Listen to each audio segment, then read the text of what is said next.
adalah pembuktian dari termohon, yakni Paula. Namun tadi saya mendapatkan informasi dari majelis hakim, kuasa hukum dari termohon meminta penundaan dalam waktu 1 minggu. Jadi sidang tadi sudah dibuka dan ditutup kembali dengan memutuskan sidang dilanjutkan pada tanggal 12. Ya, tanggal 12 tetap hari Rabu minggu depan. Minggu depan dengan agenda yang sama adalah pembuktian dari termohon, seperti itu. Itu yang bisa saya sampaikan.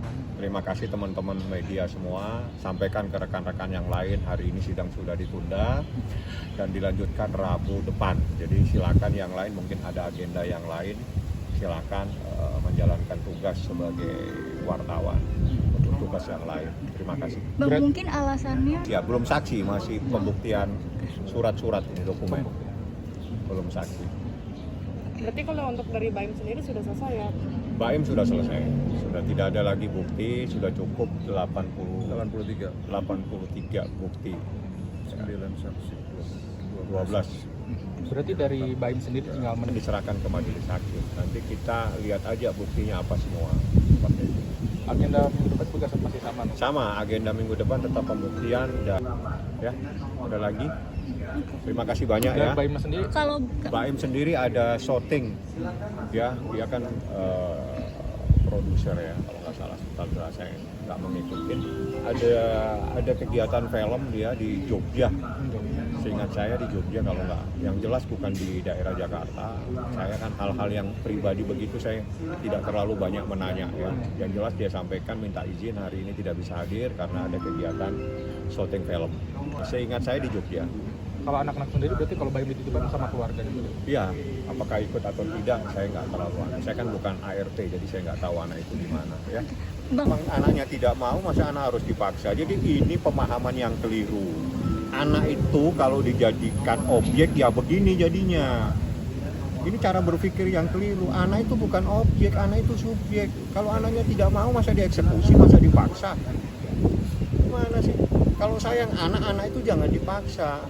Mengalir saja, datang, dirayu, digombal, disayang-sayang.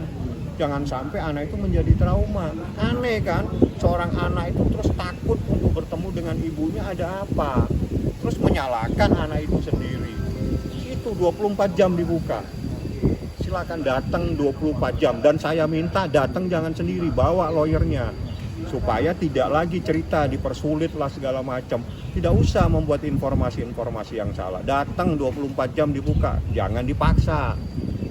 Jangan dipaksa anak itu. Anak itu punya hak, itu manusia, bukan benda yang dipaksa-paksa.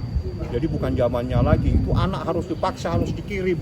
Memang dia benda, dikirim pakai Gojek, kan nggak bisa. Kasih tanya itu mau nggak anak-anak ini, dirayu anak ini. Kan sebetulnya harus seperti itu caranya. Jadi kalau cara berpikir yang keliru jadinya begini. Dipersulit dong 24 jam BAIM buka, silakan datang. Dan jangan sendiri supaya tidak ada lagi informasi, datang dengan lawyer-lawyernya, silakan datang ke sana. Nggak ada masalah. Dibuka. Bahkan BAIM sudah ikhtiar membawa anak tersebut, tapi anak tersebut tidak mau, ada videonya. Diantar sama BAIM dua-duanya. Setelah itu anak itu nggak mau. Ikut lagi ke BAIM, nangis lagi, bahkan di sekolah juga nangis lagi. Nah terus apa yang harus dilakukan? Kan kasihan anak ini kalau dipaksa-paksa seperti ini. Sayang sama anak atau tidak? Atau hanya ingin mementingkan diri sendiri? Tolong pentingkan kepentingan anak itu. Kalau mementingkan diri sendiri ya seperti ini, korban anak ini sekarang. Kasihan kan itu anak jadi korban karena dipaksa-paksa. Harusnya dirayu. Bagaimana supaya anak itu luluh hatinya, supaya tidak merasa trauma dan sebagainya. Disayang, jangan anak ini dikorbankan dengan ego, ingin supaya anak ini diserahkan, dibawa, diantar. Kan sudah pernah diantar, anak itu balik lagi sama bapaknya. Kan seperti itu kejadian di sekolah juga sama. Terus masa BAIM yang disalahkan? Kan nggak bisa dong, anak ini punya hak. Anak ini subjek hukum, bukan objek hukum. Itu yang harus dipahami. Kalau cara berpikir yang salah, akhirnya menyampaikannya jadi salah kepada masyarakat. Berarti kondisi anak-anak Sekolah, waktunya sekolah. waktunya dia bermain ya bermain, kan dijaga, disayang dan seterusnya seperti itu.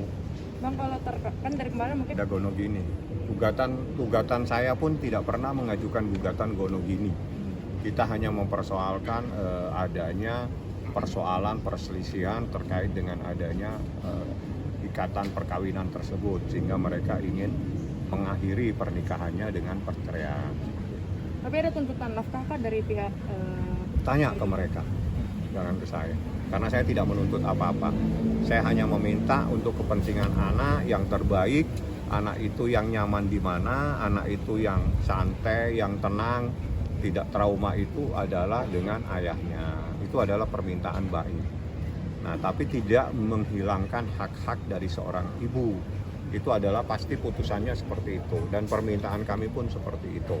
Jadi kami mencoba untuk menempatkan anak ini adalah subjek di dalam persoalan ini, bukan objek. Jadi dia punya hak. Jadi walaupun dia itu belum memayis, belum 12 tahun, tapi dia punya hak. Kenapa dia punya hak? Karena dia manusia. Dia bukan benda. Karena sebagai manusia dia punya hak untuk menentukan. Dia punya keinginan. Jadi kalau misalnya dia menolak, ya dirayu dong. Dirayu bagaimana caranya itu anak biar mau, kan gitu. Jadi jangan sampai diantar, begitu diantar ayahnya balik nangis minta ikut ke ayahnya lagi. Terus yang salah siapa? Terus anak itu harus dipaksa, dieksekusi, diapain, diantar. Ini kan menempatkan anak sebagai objek, dan cara yang begini tidak pernah berpikir yang terbaik untuk anak. Ini kan anak yang jadi korban jadinya kalau dipaksa-paksa seperti ini. Kasihan. Harusnya kalau sayang, kalau cinta kepada anak, apa yang anak itu inginkan, itulah yang dituruti, sepanjang itu adalah sesuatu yang benar. Misalnya dia tidak mau sementara, ya biarin, dirayulah anak itu biar mau. Kan seperti itu sebetulnya. Oke. Oke Bang, hari ini Boymin datang. Karena belum siap dalam pembuktian. Jadi hari ini harusnya agendanya Pak Saksi. Siap. ditundanya Ditunda sampai sampai kapan kapan? mungkin Bang? Rabu depan, Rabu depan. setiap minggu. Jadi sepanjang Rabu itu tidak hari libur, maka sidangnya setiap minggu. Kalau minggu depan itu hari libur, ada libur nasional, maka penundaannya 2 minggu atau Rabu berikutnya seperti itu.